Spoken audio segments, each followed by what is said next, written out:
So, TNA Impact just got a new spot for their TV shows and live events. Yes, TNA is officially going to AMC. Yes, AMC, one of the classic channels from back in the day. Well, not even back in the day. I don't really watch AMC, so I can't tell you exactly what they have on there. But I'm pretty sure The Walking Dead, at its peak, they were doing it over there. They was running the shows over there. Right now, I can't tell you guys who's doing it right now. I don't know. I really don't know. But this is good. This is some cool news for TNA. You know what I'm saying? TNA finding a new spot to do all their live shows. Apparently, some's going to be live shows, some's going to be tape shows. It is what it is. That's what TNA does. That's what TNA does nowadays.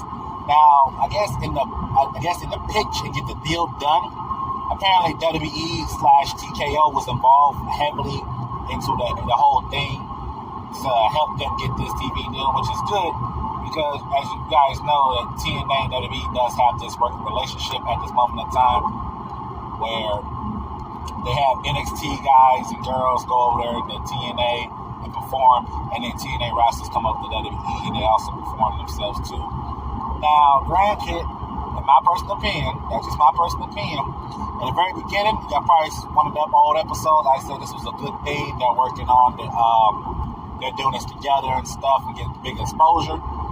That was the case, and then personally for me, I think it just went one-sided. I think it went one-sided. Not only that, but it feels like WWE taking some of these TNA talent and they're snatching them up pretty much. And we're supposed to be fine with that. I don't like that at all. When they started doing this stuff, now you have Jordan Grace. Now she's in WWE. Now you have Joe Hendry. Now he's in WWE. They allow, and like, it's supposed to be a balance between the two, but it's not balanced because they really haven't put over the TNA wrestlers. Like, a lot of the TNA people haven't came over and snatched up one of WWE's titles. The only people who's done it is the Hardys. And that's because they're former WWE stars, you know what I'm saying? So, of course, WWE was fine with the Hardys doing it, but let that be a different team. Let that be somebody else doing it. They most likely won't be fine of somebody else that's not a former wrestler that they just dropped the ball with to take the title from WWE. Like I said, I think one of the biggest things that could happen for TNA and really bring them into a light is WWE allowing one of the TNA guys or girls to come over and snatch up the NXT Championship or the NXT Women's Championship and hold it for a while. Because NXT did it. They did it. They sent Trick Williams over there and he snatched up the title. It took, what's her name, Kalina Jordan. She just did it. She took the TNA Women's World Championship and she became champion for a little cup of tea before they have her drop it. But it's the idea of having the talent come over to NXT and snatch up some of these titles. That's what needs to happen.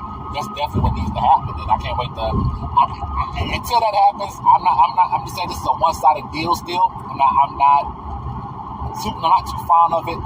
It's cool, it's decent because I can see some TNA talent over there, but it has to be a balance. I don't know, and everybody knows, y'all know, there's a lot of former TNA wrestlers that's on the main roster that should be able to pop up on TNA. And I think that's where a lot of TNA talents have been saying was that they would love for some of these other people to show up in TNA. And vice versa. I guarantee you some of those WWE main roster talents wants to go to TNA. Remember, back in TNA's prime and stuff, like, for me, it was like 06 to about 2012 or so. TNA was looked at as the competition of WWE, and the wrestlers wasn't allowed to go over to WWE. This wouldn't even happen during Vince's reign. But right now, Triple H's run, this is one of his positives, and he's allowing this to happen. So I think they should really go full throttle with it, in my personal opinion. I'll go full throttle with it. I would get some of them people who would like to compete in TNA for the first time, give them a chance to compete in TNA for the first time, get some people from TNA to form the WWE's main roster for the first time, just to get the vibes of it, just to get the vibes of it, just to see like, oh yeah, I've been on WWE's main roster, but I wasn't part of the roster. And That would be cool, in my personal opinion. But anyway, yeah, shout out to TNA. Definitely shout out to TNA. One of my favorite companies that I've watched. I can't say from the beginning, but from just watching them grow, and I love it. I watched them grow, and I loved it. But that's it for me, you guys. I will catch y'all on the next one.